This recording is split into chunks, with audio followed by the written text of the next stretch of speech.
Bom, vamos lá. Eu tenho aqui, então, a planilha onde eu fiz uma medição, né, uma avaliação de benzeno num posto de gasolina, né? Eu só tirei os dados aí para vocês, mas o que acontece? Eu tenho aqui dados que são bem interessantes, né? Vocês podem ver, então, que na primeira coluna nós temos o grupo de exposição similar, tá? Que vocês devem conhecer como grupo homogêneo de exposição. Esses grupos nada mais são do que aqueles trabalhadores que apresentam uma exposição similar, uma exposição parecida e bem característica, onde nós podemos colocar todos esses trabalhadores que estão exercendo, mesmo que funções diferentes, mas que, no geral, apresentam exposições muito semelhantes. Dentre eles, nós temos três grupos aqui: o grupo dos frentistas, do atendente da loja de conveniência e o gerente geral. Então, são três grupos diferentes que eu tenho aqui. Na coluna ao lado, eu tenho a concentração de benzeno que foi quantificada. Eu tenho o valor em miligramas por metro cúbico e o valor em ppm. Quando a gente fala em gases e vapores, nós estamos muito mais acostumados ao termo ppm. E quando nós falamos em aerodispersóides, em miligramas por metro cúbico. Então, eu vou destacar para vocês aqui os três valores que foram quantificados, né, baseando-se numa média geométrica tomada com base no número de amostras igual a 6. Então, para cada grupo, para o grupo do frentista, para o grupo do atendente e para o grupo do gerente geral, foram feitas 6 amostragens. Então, foram 18 no total, né? 6 para cada grupo. Aqui eu tenho a média geométrica desses resultados, tá? Então, para o frentista foi 0,063 ppm. Para o atendente da loja de conveniência, 0,038 ppm. Para o gerente geral, 0,011 ppm. Então, estão aqui as concentrações baseadas na média geométrica das 6 amostras para cada grupo. Aqui, por outro lado, eu tenho o limite de tolerância, né? O limite de tolerância do benzeno na CGH é de 0,5 ppm, tá? 0,5 ppm é o limite dele na CGH. Aqui eu coloquei o valor de referência tecnológico, né?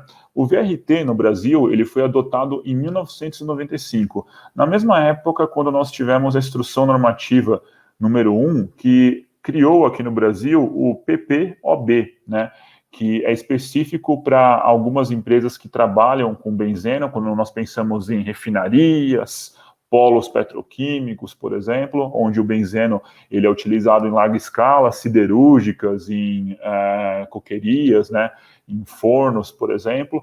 Então, nós temos ali um extensivo uso do benzeno, onde foi criado o valor de referência tecnológico. Esse valor de referência tecnológico, ele tem dois valores que foram atribuídos ao benzeno, que são uma referência. Eles não são limites de tolerância, como nós temos para os demais agentes químicos, mas servem como uma referência para que nós possamos ter um parâmetro de um valor que seria o valor máximo de exposição atribuído ao benzeno para essas empresas. Para as empresas, de uma forma geral, esse valor vai ser de 1 ppm, e para as siderúrgicas, 2,5 ppm. E aí está uma coisa que até hoje eu não entendi, né? Tá certo que nas siderúrgicas o uso, né, como eu falei, no processo de coque dos fornos que nós temos lá nas siderúrgicas, o benzeno ele é utilizado extensivamente. Mas aí que está a questão, por que o valor é maior, né? Será que o trabalhador que está lá na siderúrgica, ele tem uma resistência maior, né? Será que ele tem uma resistência maior contra os efeitos tóxicos? Esses valores que foram adotados em 95 tiveram como referência estudos e normas aplicadas na Alemanha, né, que inclusive já não estão mais válidas. Daqui a pouco eu vou até mostrar quais são os limites de tolerância para o benzeno em outros países, né. Mas eu coloquei na cor amarela o valor do VRT, porque a gente não interpreta esse VRT como um valor de limite de tolerância.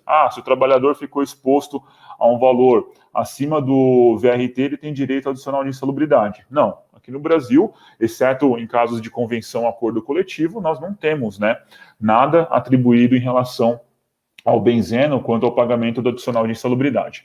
Então, eu coloquei aqui o valor do VRT, né, que é de 1 ppm, e aí percebam uma coisa, olhando aqui a concentração das medições para cada grupo de exposição similar, podemos perceber, né, que para todos eles, os valores dos limites aqui da CGH não foram ultrapassados, muito menos o do VRT. Ah, Gustavo, mas o VRT não se aplica a postos de combustíveis porque o anexo 13A da NR15 ele só vai ser aplicável para as empresas que utilizam benzeno lá numa quantidade muito maior. Sim, é claro, eu sei, antes de vocês me tacarem pedras ou me crucificarem aqui, eu só quero dizer que eu coloquei o VRT apenas como um parâmetro de referência, tá? O PPOB, ele não é válido para postos de combustíveis, tá? Eu sei disso, eu só coloquei aqui na planilha como um parâmetro para a gente interpretar os resultados.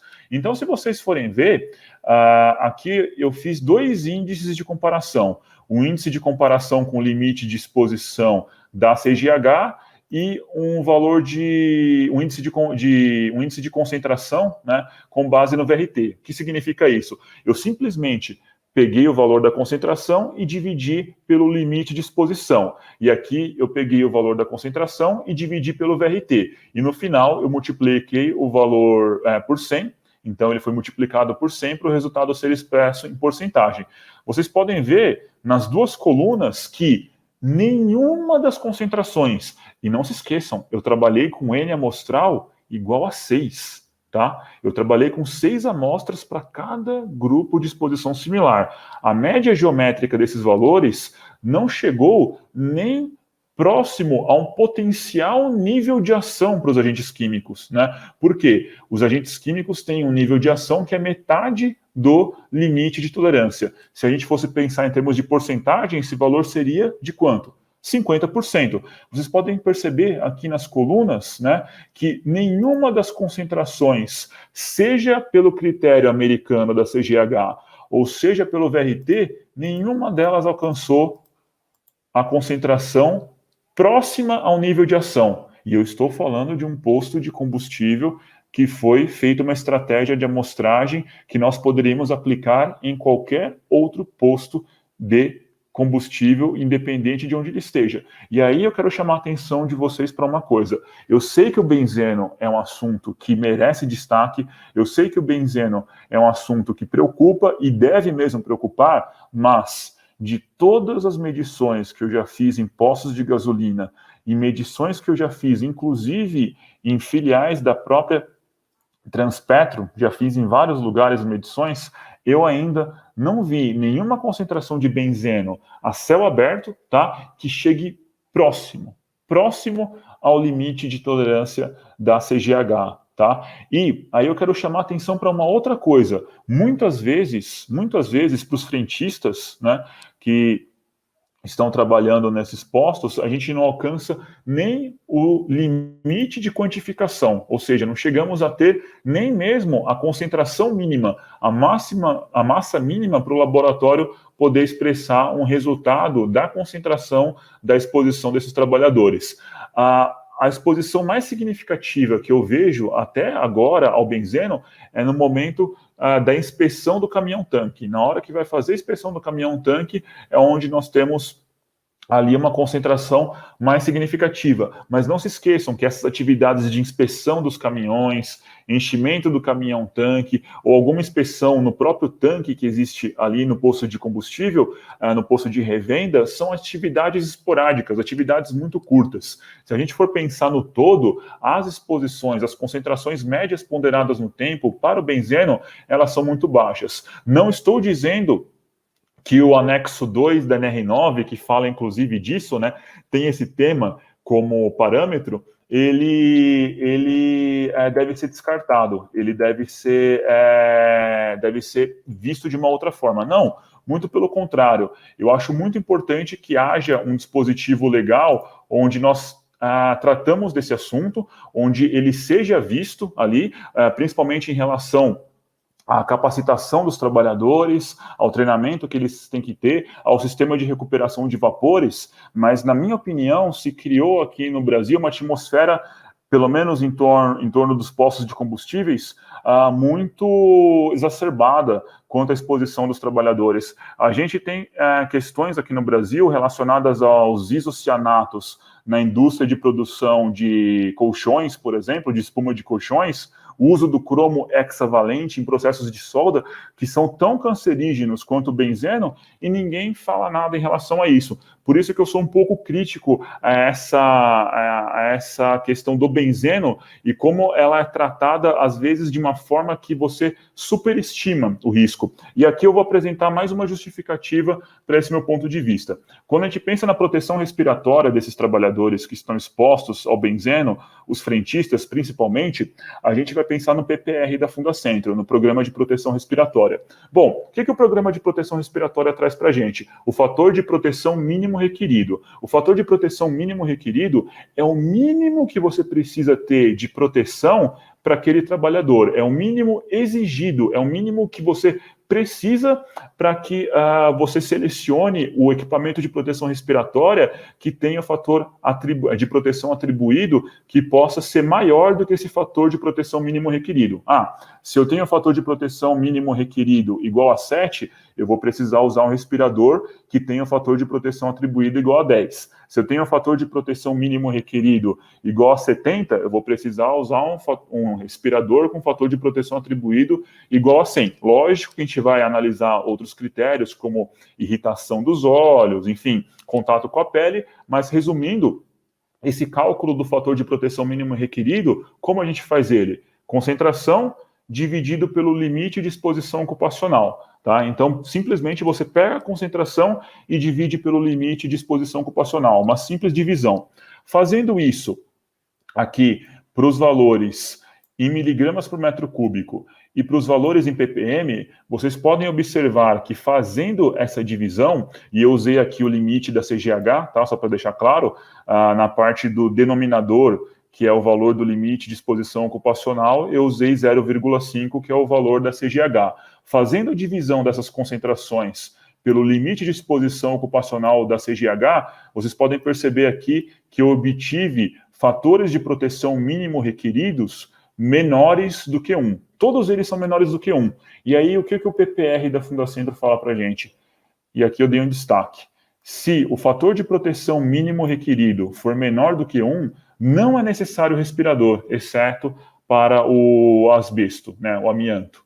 Então, se a gente fosse pensar na exposição desses trabalhadores, desse posto de combustível, eu não preciso da adoção do equipamento de proteção respiratória. Gustavo, mas tem gente aí discutindo o uso de peça facial inteira para o frentista. Gente, convenhamos, se o frentista, num local aberto, onde ele não está o tempo todo ao lado da bomba, você não vai deixar ele usar aquela flanela cheia de líquido, né, cheia de gasolina. Isso não pode. Usar aquelas flanelinhas no ombro aqui, embebida com gasolina. Se você não tem uma condição dessa, eu pergunto, para que você vai colocar uma peça facial inteira? Eu já vi gente falando isso no frentista, 8 horas para trabalhar ali no posto. Então, antes da gente analisar as questões por, vamos dizer assim, razões muito emocionais que são colocadas por aí, a gente tem que analisar tecnicamente. O nosso trabalho é fazer uma análise técnica. Então, vocês podem ver que com esse mapeamento quantitativo e que veio de uma avaliação qualitativa, que eu falei no começo da live, a gente conseguiu ser bem assertivo e analisar que a exposição ao benzeno, ela é praticamente aqui muito baixa, tá? Nem ao menos chegando ao ponto de nós termos ali o uso de equipamento de proteção respiratória. Então, esse é um parâmetro que eu quero deixar aqui para vocês.